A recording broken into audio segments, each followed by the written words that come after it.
So the first person I interviewed was Erin Harrison, who is a Walmart manager, and with my discussion with her, we focused on employee loyalty.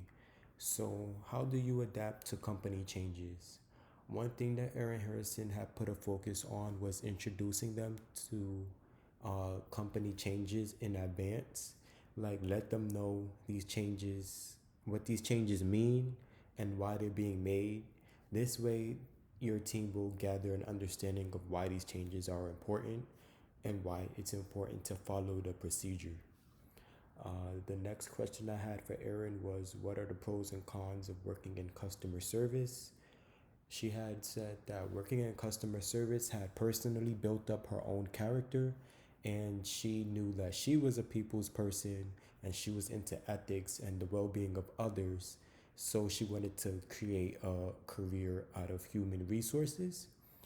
So there was always opportunities for her as well in customer service, such as people lead, which is a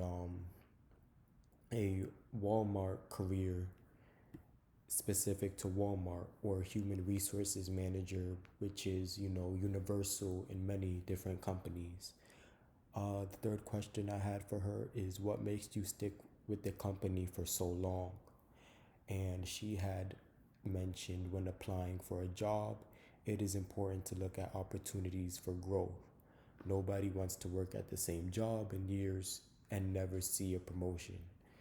So, in order to build loyal employees, employers must show them that they recognize their hard work, dedication, and eagerness to learn. One question that I would have for Erin is, if a different company, let's say other than Walmart, was to offer her a promotion in human resources, for example, a human resources manager, would she take that position or would she rather work for it within Walmart? That would be my question for her. The next person I talked to was my mother, Ava Codrington, who is in human resources, which is what Erin was, aiming for. So, what are the key tips in finding the right fit for your job and career field? Ava Codrington had said, work smarter, not harder. And what she meant by this is, don't choose a job that's going to put you in a position where you find yourself working harder for to make ends meet, rather than working smarter to make ends meet. And also, she had mentioned to do something that you're passionate in. You know, you're not gonna want to find a job that you're not passionate in, because then you're just gonna end up despising the job, is what she had told me. Do companies stick to the same software?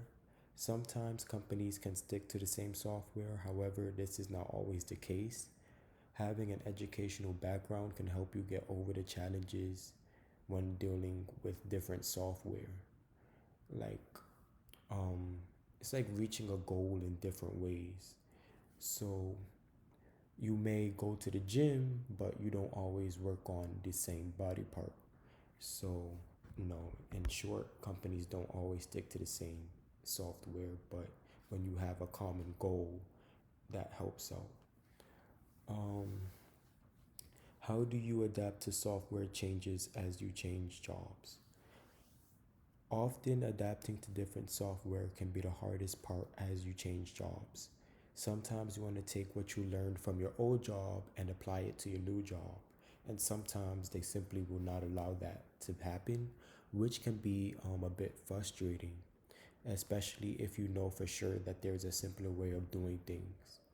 However, you must respect company rules and policy, which goes back to what Erin was saying about introducing new software and new techniques of doing things, and explaining the importance of why it's being done that way and why it must follow company policy. The last person I had interviewed was Samuel Gonzalez, who is a medical biller. My focus with Samuel would be, making mistakes and just how to be effective when you're dealing with numbers and other people and human resources and whatnot. So, what do you do when you run into numerical errors? When Samuel runs into numerical errors, he goes back and he redoes his work. Often he has a friend or a coworker that can help him overlook what he did. And at his job, he said it's called your extra set of eyes.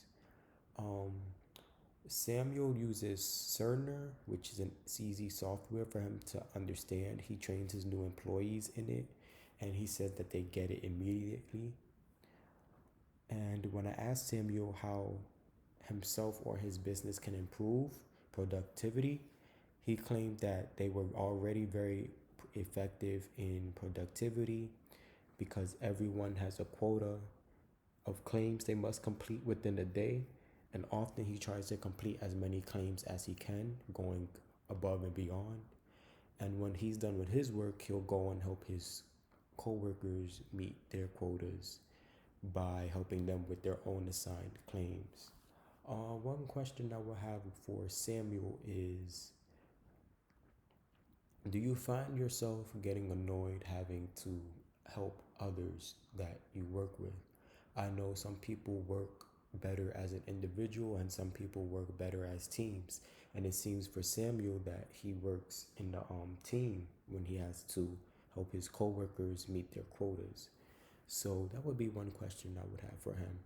Um, One question I would have for Ava is, uh, how do you find something that you're passionate in? Like, how do you know for sure that this is something that you want to do when you've never done it before? That would be one of my questions for Ava. So there I have it. That is my Meet the Pros. Thank you very much.